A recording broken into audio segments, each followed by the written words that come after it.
Hey guys, it's Tiny Tom Logan back with another video for you, and today we're going to be taking a look at the Corsair Vengeance K90. Now, a lot of you have been asking me to look at more kind of peripherals and stuff, and with the Corsair releasing all these new ranges of stuff that they're going to be doing, I thought it would be a perfect excuse for us to start having a look at them together. Now, I will say that if you go to the click link underneath, the main review, the written review, and all the testing has been done by Brian. As I'm sure many of you are aware from the other videos, gaming with keyboards and stuff like that isn't necessarily my strong point. So I've relied on Brian to do the main review for this, and I'm just doing like a subsidiary kind of video for him to look at the aesthetics and also to kind of pass my kind of judgment over the top of it as well, but the most part of it's been done by Brian, just to make things perfectly clear. If we have a look at the box, got a little window over on this side, and obviously the massive Vengeance logo on the front. And to be perfectly honest with you, this was stood in a shop. The packaging's great because it's certainly eye-catching, and there's a lot of info around the outside about customizable G keys, the fact that it's got the cherry red mechanical key switches. We go round to the back. Basically, this down this side, basically it says cherry red mechanical key switches, 18 dedicated customizable G keys, and underneath it says 18 use programmer or record on the fly macro keys for easy single keystroke access to up to 54 of your favourite presets and combos. Full key matrix and anti-ghosting, 20 key rollover with USB, professional grade brushed aluminium chassis with laser etched backlit keys. That sounds really nice already. Fully customizable profiles with the Vengeance gaming software. But enough of the me chatting away about it. What I'm going to do is open the box, and it's nice that the stickers come off and it's not ripped half the box apart, which doesn't happen very often. But anyway, let's get this puppy out of the box. Now, it's a fairly big keyboard, guys, and by fairly big I mean it's massive. It's very wide. Good way to kind of judge it, really, as I'm disposing of the packaging, which is more than likely going to fall down at some point in the video, is the fact that you've got like the full-size keyboard there, you've got the number pad, and you've also got the G keys on the left-hand side, which is why it makes it feel that much wider. Now, if I take the keyboard itself out, it's actually a double layer package, I've just noticed. If you have a look, there's two separate layers. So if I take the keyboard out, now, oh my god, that cable is just massive. This, honestly, guys, look at how thick that cable is, and it's all braided, and there's actually two USB keys on it, connectors I should say. So I'm assuming that you've got one for the keyboard and then one for a full speed pass through here, because there's a USB key here. But this braided cable is so thick, and it's soft as well. It's actually really nice. I know I get all anal about the details sometimes, but I'm just trying to bring it up so that you can get a clear look at that cable. It's lush. Anyway, if we move this to the side, what else have we got in the bottom of the box? Oh, it's the hand rest, or the wrist rest I should say. So what I'm going to do is move the packaging out of the way. I'll give you a look at this on the table. And I think this wrist rest goes over the front. Again, I'm doing this because one hand. Oh, it's really nice. I'm not so sure I would use that wrist rest myself, but I do like it. I do like it a lot.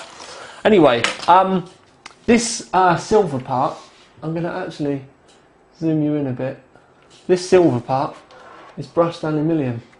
I always get that wrong. So you've got like an entire brush layer over the top. Now, these cherry red mechanical keys, I'm sure there are a lot of gamers out there that know exactly what these are and stuff. I've heard about them on the Cooler Master stuff before. but I've never actually really had a proper chance to use them. And I've got to admit, I'm just turning it towards myself here.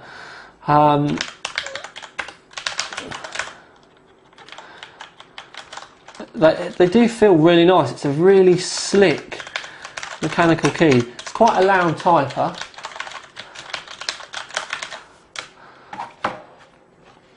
Up in this top right hand corner, it looks like that's a volume key and it's just a roller. I really like the idea of that, to be perfectly honest with you. Mute key there, you've got light and buttons, Windows buttons up the top here. You've got some multimedia keys as well. You've got stop, backwards, forward, play and pause. Obviously your normal kind of number key layout. Now we've got some buttons up the top here, and I'm pretty sure that MR's got to be for record, but as I've said, literally looking at you with this on the fly. What I'm going to do is I'm going to pop the camera off so we can give you a proper look round.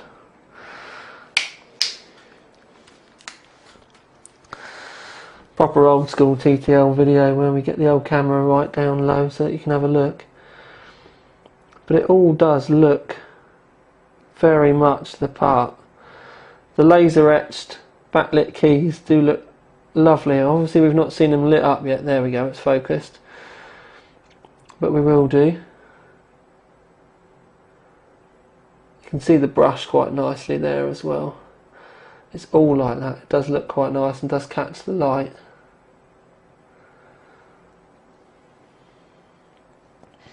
Now you can see it without the wrist rest, but basically it all has to clip on. I'd have to put it back on a tripod and try and get this done, just so that I can give you a quick look of it with the wrist rest on. Pretty sure it just slides over like, there we go. It snaps into place. You can screw it in the side, so it does. Just trying to get it straight on the camera, so it does lock into place. But obviously I've just pushed this over, so it gives you a quick look. And I'm just going to kind of, I've got to admit, it does give you a nice guide for your hands and kind of bring you up all level. But I'm trying to do this so I'm actually, you know, kind of showing you on camera. Has it got any of those little? It has. It's got the height adjusters at the back. Now that's better. That actually feels quite comfortable to me. I think I'm going to go and spend a little bit of time writing on this so I can give you a better idea on my point of view. But what I'm going to do now is that there is some software that you have to download for it as well, so that you can do the macros and stuff. And you've got different lighting levels and stuff on it as well. So what I'm going to do is I'm going to go away, get this attached to a rig, and we'll come back and we'll have a look at the lighting and stuff in the dark, and give it a good once over. Okay then, guys and girlies, on to the software for the K90. One thing I am kind of like knelt down trying to use this, but basically we've got the MR button here, which is the memory record, and then we've got M1, M2 and M3, and these are the 3 different memory banks. Now on the side of the keyboard, as you can see here, you've got all these G buttons. So you've got 18 G buttons. Now that's 18 G buttons per one of these memory banks. So you've got 3 lots of 18 that you can basically have your macro keys set up for. So essentially you could have the macro key and you could have your 3 favourite games and have 18 macro keys for each one. One thing I will say is, for me personally, well, I'm not really much of a gamer, these would be quite handy because you can set them to do anything that you want, including like enters for in programs and stuff like that. So I could set these for an automated YouTube response if I wanted to. I could set the M1, and basically what you do is press the MR button. Then you choose your, you select the M1, sorry, press MR, select the key that you want to do, select your macro, which we'll just call Tiny Tom Logan. So we've got Tiny Tom Logan, and then all you do is you hit your MR button again, and that's it. And that's it, recorded and saved. So it's really not that difficult at all. You don't even have to use the software. You can do it manually on the keyboard if you want. Now I've cleared that off again. There's lots of in-depth advanced options, so you can set basic commands, advanced commands, and your delay options and all kinds of stuff like that. For those of you hardcore gamers out there, you'll really like this, and you've got profiles and stuff that you can set and save as well. You've even got manual control with the software over the keyboard lighting. Now the keyboard lighting, I've got to show you. What I'm going to do is I'm going to turn all the lights off in the room, and we'll have a look at the lighting itself, because aesthetically this keyboard is gorgeous. So I'm going to break the keyboard off quickly now. I'm going to break the camera off quickly now and set up so we can show you this at night. Right then peeps, all the buttons that you can see lit up at this present moment in time are here. The MR button, there the M1 button, but if I've hit M2 you can see me change them up to M3, so we can move them back. And then up in this top left hand corner we've got the number lock on and the caps lock, so I'll turn the caps lock off as well so you can see me doing that. Right, but there is a button up here, you can't actually see me pressing it at the moment, it's so dark, but if I press it once, that is the keyboard lit up 33%. Hit it again, that is 66%. Hit it again, and that's on its full brightness. Now, I am fully aware that my camera is probably not going to show this up perfectly, but what I'm going to do is I'm just going to readjust the camera. Now I've shown you from above, just so that you can see that a little bit better. Now, the keys, if I zoom you in, I'm hoping the camera will focus. Oh yeah, it does. Look at that.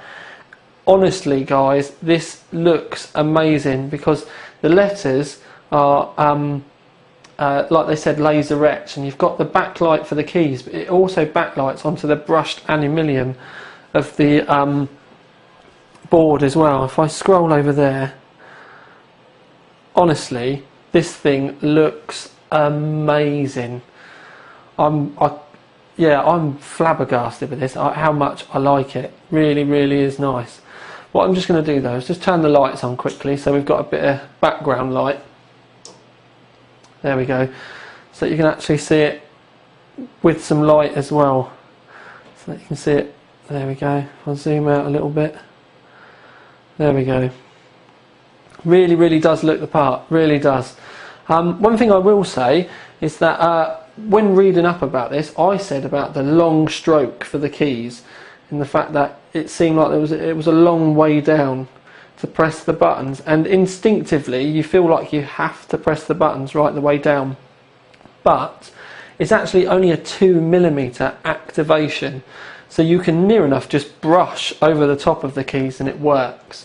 I don't know really whether that's something for you gamers, how much you're going to like that, but if I just readjust the camera again, what I'm going to do is zoom you in on probably what I think, other than the lights, is my favourite part of this keyboard. There you go. And that's this.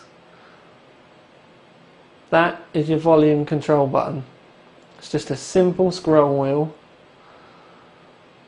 And honestly, that's aluminium as well to match the base.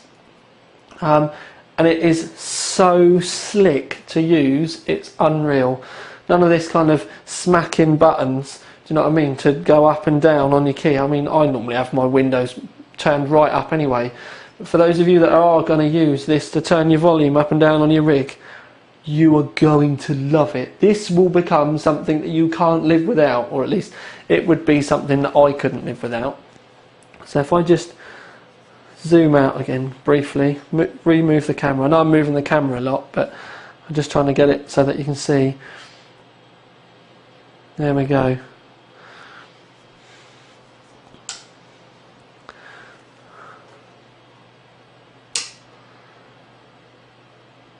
I know the camera's going to go skits and we keep turning the lights on and off, but I think it's worth it, because it's been a long time since a keyboard aesthetically for me has been quite so pleasing.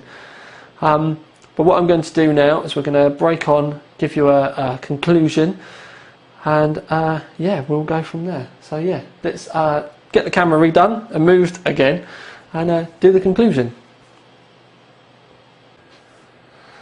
Okay then guys, so on to the conclusion, and I'll tell you the award and then we'll talk about everything else afterwards. And we're going to give it a gold award. Now this is Brian's choice of the gold award, because obviously the main written review, if you click the link underneath, it was done by Brian on the site. And that's because he lives and breathes gaming. He can pick up small, a lot smaller details with the way things work and don't necessarily work than I can, because I don't spend enough time just playing, like keyboard games. The only time I'm really doing it is when I'm testing stuff. I don't really do it for fun like he does. He'll sit up to 5 o'clock in the morning playing stuff just because he wants to, like I would think all of you guys do as well. So, why do we like the keyboard? Well, we'll start off with what I like about it, to be perfectly honest with you. If you want to see Brian's opinions, you can go and see the full review. Like I said, click the link underneath. For me, I love the aesthetics of it. It's lovely. That brushed aluminium just, screams quality to me. The volume button, that little scroller, it's so simple, but it just rolls really nice. It's actually got a textured machine surface. It's lovely. Just honestly, it's just a really small thing, but I really, really like it. The keys are obviously laser etched, so they're very clean, but you've got the letters are all lit up, but you've also got the backlight as well, so it lights up a bit of the keyboard. It's very, do you know what I mean? Just to look at it, it's quite aesthetically pleasing. The wrist rest, stroke palm rest, whatever you want to call it, the wrist rest, I've got to admit, when I first got out of the box, I didn't like it, but I actually prefer using it now, because I ended up, I've recorded the beginning and the end of this video at different times, and I've used it on my main rig for about a week now. Now, when using it, initially, where you've got this extra bit on the left, I kept putting my hand right to the outside to do like caps lock and shift and stuff like that, and that's just because you get used to the way things are laid out. So you give yourself a couple of days and you do find yourself adapting fairly quickly. It's all about muscle memory. And I did find after 2 or 3 days, when I eventually swapped it back around and put my old one back on, I was putting my hand back off the keyboard again. It's quite weird. But anyway, you do adapt. It is the keys, as I said, you do, when you first start using it, think that you've got to hit them all the way to the end of the stroke every time. If you can just brush them, it's just a 2mm actuation on it, and it really is. And so you don't have to pang them all the way down. So one of those kind of like late night gaming strikes where you think that you may have missed the key, you're probably going to hit it anyway. The lights at night are lovely. You can just kind of like sit there and work away. Just no lights on in the room. You don't even really need the lights from your monitors shining on or anything. Do you know what I mean? You look down and everything's so clear. It's brilliant.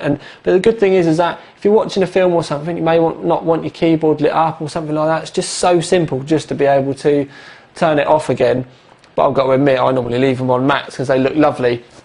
The fact that you've got these 3 memory buttons for the macros, so you can have 3 sets of 18 for completely different things. So if, like me, you might want one for just normal, like a paragraph that gets banged out, for like a reply or something, like an automated reply, or you can have like your 3 different games that you want different macros for each thing, or even, not being funny, say for argument's sake you only use 6 macros for each game, rather than having to remember to put your hand down, you could just quite literally have the first 6 keys programmed, but on the 3 different memories.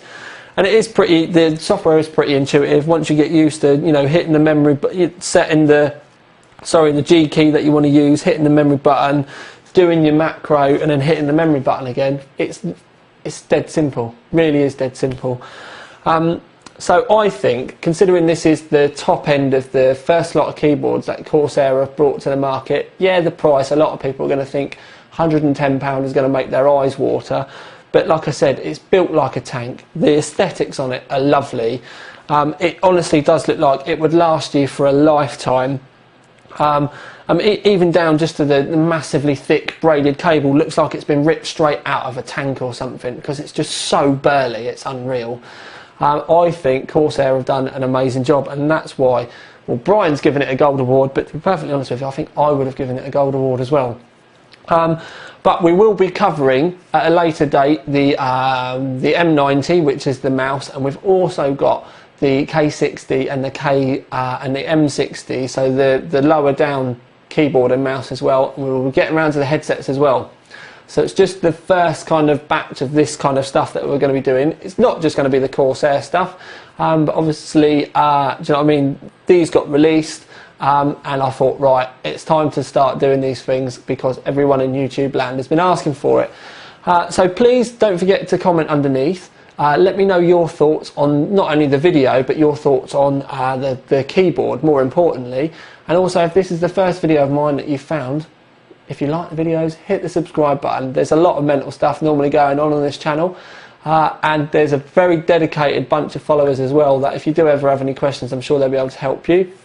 Also underneath, it's worth noting that the Tiny Tom Logan Facebook page is linked, and that again, we get up to some crazy stuff on there with crazy Photoshop competitions, and you also get to hear about reviews and stuff before they actually go live, and I normally sneak results up and so, you know, certain things like that, and it's a really close-knit community. But I'm going massively off topic, so I'm going to say congratulations Corsair with your Vengeance K90, which has just won the OC3D Gold Award, and we look forward to doing more stuff.